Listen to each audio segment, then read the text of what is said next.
मैं अपने angelic nights के ओहदे के अलावा अपनी सीक्रेट सॉर्ड भी आपके हवाले करती हूँ। जिस दिन मुझे सीक्रेट सॉर्ड की जिम्मेदारी दी गई, उस दिन मैं बहुत खुश थी कि मैं लोगों की मदद कर पाऊंगी। पर सच तो ये है कि मैं सिर्फ चर्च के इशारों पर नाच रही थी, जिसमें मुझे बिना मंजूरी के सॉर्ड चलाने की इजाजत तक नहीं थी। और इसीलिए अब मैं खुश हूँ। चेस्टिल प्लीज, तुम्हें इतना उदास होने की कोई जरूरत नहीं है। कहीं तुम्हें ये तो नहीं लग रहा है कि ये मुश्किल फैसला जो मैंने लिया है उसके बाद मैं खुश हूँ?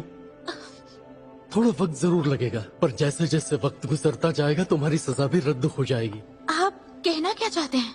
सीक्रेट सॉर्ड्स कोई आम तलवार नहीं, ये अपना मालिक खुद चुनती है। जिसे सीक्रेट सॉर्ड ने चुना हो उसे इस तरह सजा देना कोई सपने में भी नहीं सोच सकता। हाँ। इसीलिए मैंने कहा कि तुम्हें थोड़ा सब्र रखना होगा, और मुझे पूरा यकीन है कि मैं कोई न कोई हल जरूर निकाल लूंगा। पर मैं इसके लायक नहीं हूँ। आज भी चर्च में कुछ ऐसे लोग हैं जो मेरे जैसे लोगों की कीमत को समझते हैं।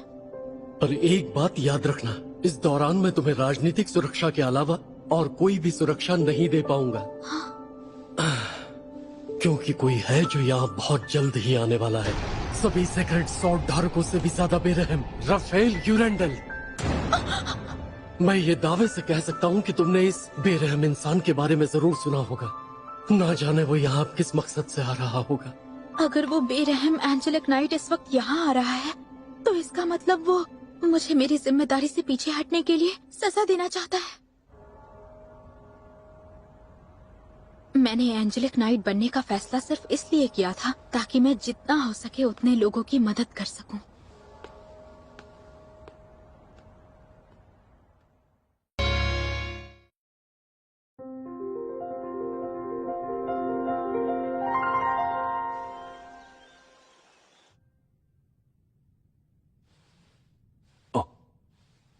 एक आर्च डीमन का निशान।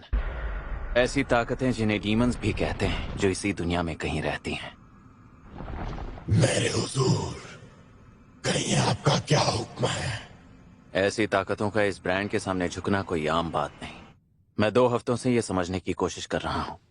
माचोस्टास के किले से जो किताबें मैं लाया था उसमें इस बारे में कुछ नहीं लिखा। ये तो नेफी है। कहीं ये अचानक से आकर मुझे डराने का तो नहीं सोच रही। चलो देखते हैं ये क्या करती है।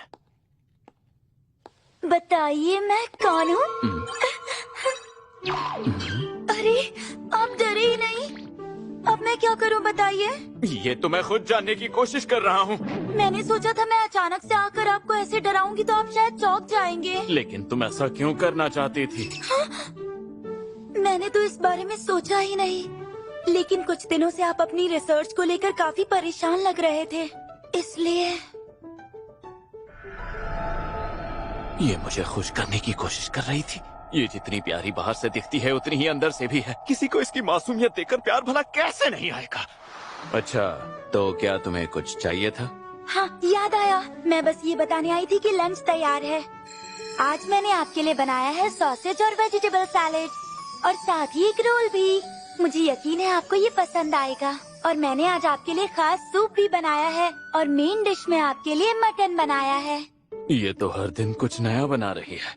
पहले ये तो बताओ कि ये सॉसेज क्या होता है? जी, मिस मैन्युएला ने मुझे बताया था कि इस डिश को एक जादूगर ने बनाया था जिसे खाने पीने का बहुत शौक था, जिसने पूरी जिंदगी तंत्र विद्या पढ़ने की जगह नए नए पकवान बनाए। माना जाता है सॉसेजेस जैसी डिशेस उन्हीं की देन है। मैनुएला को खाना बनाने के बारे में काफी जानकारी है। चलो अब इसका स्वाद भी चख लेते हैं। जी।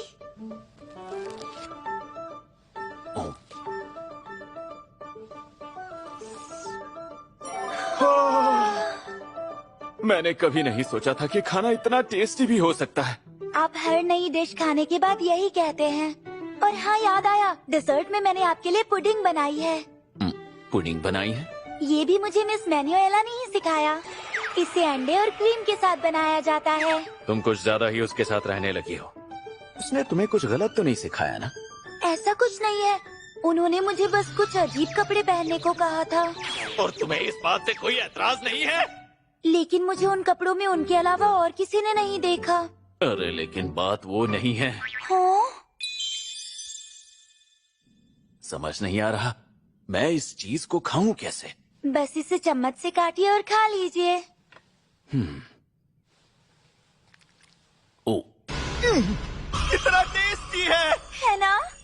इस दुनिया में कितना कुछ है, इतना मीठा और टेस्टी भी कुछ हो सकता है, मुझे अंदाजा ही नहीं था।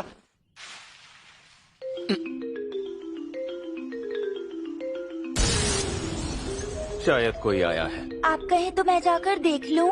कोई बात नहीं, रहने दो। लेकिन